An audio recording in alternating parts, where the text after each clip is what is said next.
Welcome back to espresso. बात करेंगे अफगानिस्तान की सूरत हाल की। तो हर गुजरते दिन के साथ साथ अफगानिस्तान की सूरत हाल संगीन होती चली जा रही है। अफगान फोर्सेस और तालिबान के दरमियान जंग में शिद्दत आ रही है और ये लड़ाई दारुल हुकूमत काबुल तक पहुंच गई है। गुज़िश्ता रोज काबुल में सफारत खानों का ग्रीन जोन धमाकों और फायरिंग से गूंज उठा। अफगान वजीर दिफा के घर को शदीद नुकसान पहुंचा, जबकि धमाकों के नतीजे में 8 अफराद हलाक और 20 जख्मी भी हुए।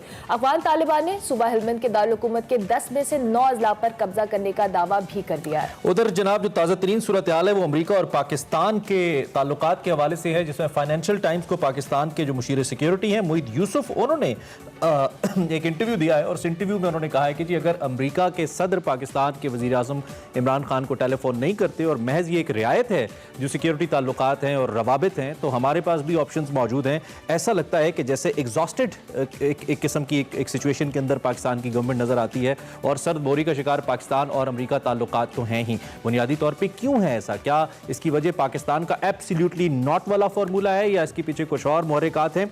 हमारे साथ इस वक्त कामरान यूसुफ सीनियर तजिया और जर्नलिस्ट मौजूद हैं, उनसे हम पूछते हैं कि वो इस सारी सूरत हाल पे क्या राय रखते हैं। मोहित, बहुत शुक्रिया कामरान हमें ज्वाइन करने के लिए। ये जो मोहित यूसुफ साहब की कल की स्टेटमेंट थी जो कि बड़ी गूंजी, इसकी बड़ी गूंज रही कल और इस पर बड़े दिलचस्प लोगों के ख्यालात और तज्जिए भी सामने आए। आप इसको कैसे देख रहे हैं? क्या पाकिस्तान किसी फ्रस्ट्रेशन का शिकार है? क्या अमेरिका जस्ट हमें एक ऑप्शन के तौर पर ले रहा है या फिर अमेरिका दोबारा हमें उस स्टेज के ऊपर लाना चाहता है जिसमें हम मजबूर होकर दोबारा कुछ अमेरिका की जानिब जाएं और उसको फेवर्स दें?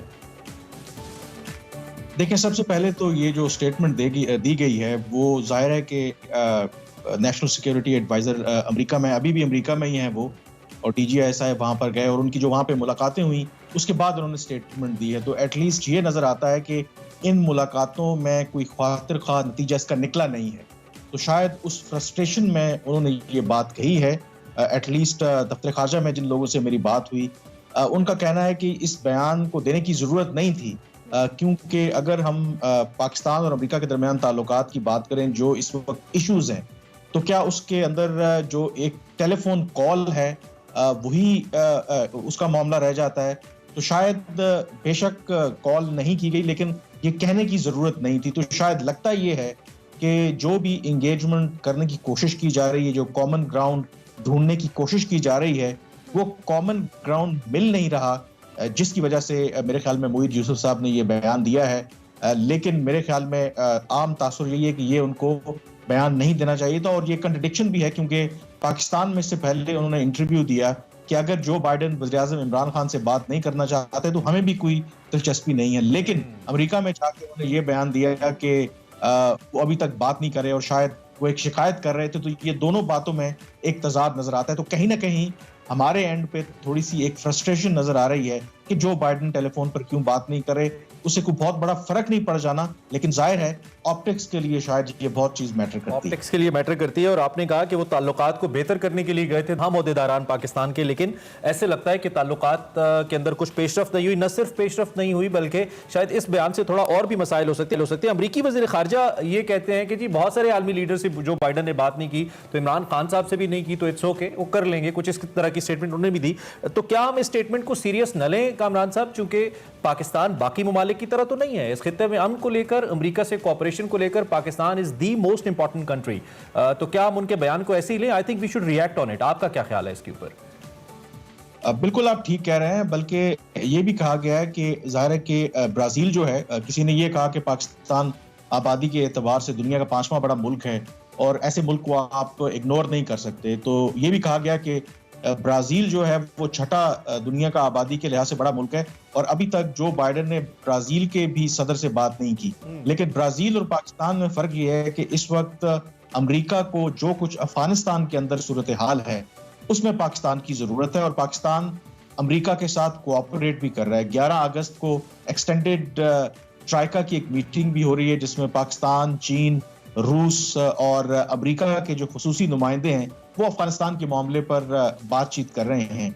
तो एक तरफ अगर अमेरिका को पाकिस्तान की मदद चाहिए अमेरिका से निकलने के लिए, उनकी अफवाज के इनखला के लिए और वहां पर अमन कायम करने के लिए, तो ऐसी सूरत में तो अमेरिकी सदर को पाकिस्तान के वज़ीर-ए-आज़म से बात करनी चाहिए। तो ये कहना कि और भी लीडर से वो बात करना चाह रहे हैं लेकिन अभी तक कर नहीं पाए, ये कुछ समझ नहीं आती। मुझे जहां तक लगता है कि ये डिलिबरेट है अमेरिका की तरफ से, और वो डिलिबरेट इसलिए है कि शायद कहा यह जा रहा है कि जो बाइडेन है वो पाकिस्तान के बारे में जानते हैं और बहुत कुछ जानते हैं, तो उनको कोई ज्यादा तवक्कुआत नहीं है। उनको लगता है कि इमरान खान साहब से बात करने से कुछ ज्यादा फर्क नहीं पड़ता। वो फैसला कर चुके हैं कि अफगानिस्तान से निकलना है, तो वज़ीर-ए-आज़म इमरान खान से बात करने की जरूरत नहीं है। तो ये डिलिबरेट उनकी एक तरफ से पॉलिसी है, डिलिबरेटली पाकिस्तान को आप कह लें कि कोल्ड शोल्डर दिया जा रहा है, तो इस वजह से शायद कॉल नहीं हो रही। इस डिलिबरेंस की ऑब्वियसली वजह वो कंफर्ट है जो ऐसे लगता है कि अमरीकियों को हासिल है। अगर वो कंफर्टेबल ना होते तो जरूर पाकिस्तान को एंगेज करते, जिस जानिब आप इशारा कर रहे हैं। लेकिन दूसरी जानिब हमारे पास कुछ इंटरनल ऑप्शंस भी तो रहे हैं और बहुत ज्यादा रहे हैं। और विदाउट मेंशनिंग एनीथिंग, पाकिस्तान ने सिचुएशन में एक तो बड़ा पॉजिटिव किरदार अदा किया है पीस कीपिंग के लिए, लेकिन दूसरी जानिब सफर भी किया है। तो अब क्या हमारे पास कोई ऐसा ऑप्शन, कोई ऐसा कार्ड, कोई ऐसी चीज मौजूद है? बहरहाल अगर अमेरिका को पाकिस्तान से उस तरह की उम्मीद नहीं है, तो हमें भी अमेरिका से ऐसी कोई उम्मीद नहीं है कि हमें कोई किसी किस्म की फाइनेंशियल एड या सिक्योरिटी की टर्म्स में कुछ हेल्प किया जाएगा, क्योंकि क्रिटिकल टाइम्स के ऊपर भी नहीं किया गया। तो फर्दर ये मामला अब जाएगा कैसे? Do we have certain options Afghanistan को लेकर, या जो है जैसे है कि बुनियाद पे चलेगा? देखिए, ऑप्शंस तो यकीनन हर मुल्क के पास होते हैं, पाकिस्तान के पास भी ऑप्शंस हैं, क्योंकि इसके अंदर जो सबसे बड़ा मसला है कि अमेरिका पाकिस्तान से बात करे या ना करे, जो बाइडेन वज़ीर-ए-आज़म इमरान खान को कॉल करें या ना करें, जो अफगानिस्तान के अंदर इस वक्त जो सूरत हाल है, अगर वहां पर खाना जंगी होती है, जो लग रहा है कि खाना जंगी वहां पे होने वाली है, तो उसका सबसे ज्यादा नुकसान पाकिस्तान को होगा। तो अमेरिका को तो कोई नुकसान नहीं है। कल ही एक जो बहुत अहम पाकिस्तान के ओहदेदार है, मेरी उनसे बात हो रही थी, तो उन्होंने कहा कि अमेरिका को क्या नुकसान है, अमेरिका यहाँ से निकल जाएगा, नुकसान तो होगा पाकिस्तान को, नुकसान होगा ईरान को, नुकसान होगा चीन को, नुकसान होगा रूस को। ये इमीडिएट नेबर्स हैं। तो जो ऑप्शंस की बात है, अब पाकिस्तान क्या कर रहा है कि इसको किस तरीके से जो अफगानिस्तान की बिगड़ती सूरत हाल है, इसको उसमें कमी लाई जाए, तो उसके लिए ये जो ममालिक हैं जिनका मैंने अभी नाम लिया, जो इमीडिएट नेबर्स हैं, जिनको सबसे ज्यादा खतरा भी है अफगानिस्तान में खाना जंगी की वजह से, इनके साथ मिल करके किसी तरीके से वहां पर हालात को काबू में रखा जाए। तो ये पाकिस्तान के पास ऑप्शन है जिस पर काम भी हो रहा है। अगर हाल ही में हमने देखा हो तो जो चीन में जो अफगान तालिबान का डेलीगेशन है, वहां पर मुल्ला अब्दुल गनी की क़यादत में वहां पर गया, वहां पर बात हुए, तो पाकिस्तान कोशिश कर रहा है कि जो खित्ते की दूसरी ताकतें हैं उनके साथ मिलकर अफगानिस्तान में किसी तरीके से कोई पीस प्रोसेस को आगे लेकर के जाए। तो इस ऑप्शन के ऊपर यकीनन काम हो रहा है। तो अमेरिका पाकिस्तान से बात करे या ना करे, पाकिस्तान की जरूर कोशिश है। बहरहाल एक तासुर का इमरान बहरहाल मिल रहा है कि डिलिबरेटली है या फिर ऐसा है कि महज इसमें कुछ पॉलिटिक्स इन्वॉल्व है। अमेरिका बहरहाल एक फॉरग्रांटेडनेस का मैसेज दे रहा है बहरहाल पाकिस्तान को, और इस पे पाकिस्तान के सभी जो ताकतें हैं, चाहे वो पार्लिमानी हैं, सिक्योरिटी फोर्सेज हैं, इसको इस पे ओब्वियसली एक नजरसानी करनी होगी कि ऐसा क्यों हो रहा है, पाकिस्तान की पोजीशन इतनी वीक क्यों हो रही है। इन दी एंड में आज 5 अगस्त है और आज से 2 साल पहले जो भारत ने कश्मीर के अंदर किया, कश्मीर को एनेक्स करने की कोशिश की और कुछ ऐसे रूल्स वहां पे लेके आए जिसके जरिए वहां पे जो आबादी का तनासुब है उसको तब्दील किया जा रहा है। इवन कश्मीर की जो अपनी क़यादत है, जो भारत नवाज क़यादत थी, उसको भी नजर बंद कर दिया गया कश्मीर के अंदर, उन्होंने भी आवाज उठाई। तो इस सारी सूरत हाल पे पाकिस्तान जिस तरह इसको लेकर चला, आज का दिन कितना इंपॉर्टेंट है आपके ख्याल में, और पाकिस्तान को सिफाती सतह पे मजीद क्या करना होगा कश्मीर के मामले पे?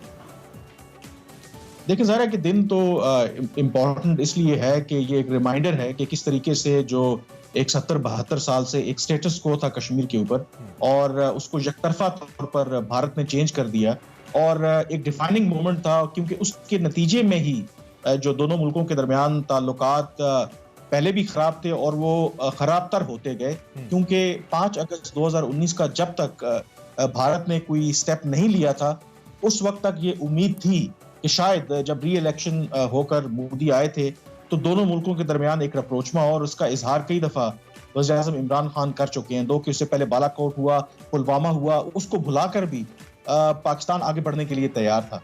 लेकिन ये जो स्टेप लिया गया, तो उसके बाद जाहिर है कि पाकिस्तान की जो भी हुकूमत हो, चाहते हुए भी भारत के साथ आगे नहीं बढ़ सकती, क्योंकि डोमेस्टिकली इस आइडिया को सेल करना बहुत मुश्किल है कि एक तरफ भारत यकतरफा तौर पर कश्मीर पर इस तरह के इक़दाम करे और उसके बावजूद जो है पाकिस्तान भारत के साथ मुज़ाकरात करे। अब पाकिस्तान क्या कर सकता है? मेरे ख्याल में कल भी हमने देखा कि यूएन सिक्योरिटी काउंसिल को हमारे वज़ीर ख़ारजा ने एक दफा फिर खत लिखा। इससे पहले मुतअद्दिद बार हम उनको खतूत लिख चुके हैं, लेकिन सिवाय इसके कि ज़ाहिर है कि इंटरनेशनल मीडिया में कवरेज जरूर मिली, 2-3 दफा हमने देखा कि इनफॉर्मली यूएन सिक्योरिटी काउंसिल में कश्मीर के ऊपर जरूर बात हुई, लेकिन उससे बढ़कर कोई बहुत ज्यादा हमें उस तरीके से कामयाबी नहीं मिली, सही। लेकिन मुझे लगता है कि शायद ये एक लॉन्ग टर्म गेम है। सही। हमें ये समझना चाहिए कि 2-4 दिन में कश्मीर गेम आजाद है हो और जाएगा। इस पे मजीद इस पे फोकस करने की ज़रूरत है। बहुत शुक्रिया कामिल यूसुफ, आपने early in the morning join. बहुत अहम मौजू पे आपने बात की, अफगानिस्तान की सिचुएशन के हवाले से, पाक अमरीका ताल्लुकात के हवाले से, उसके साथ साथ जो कश्मीर की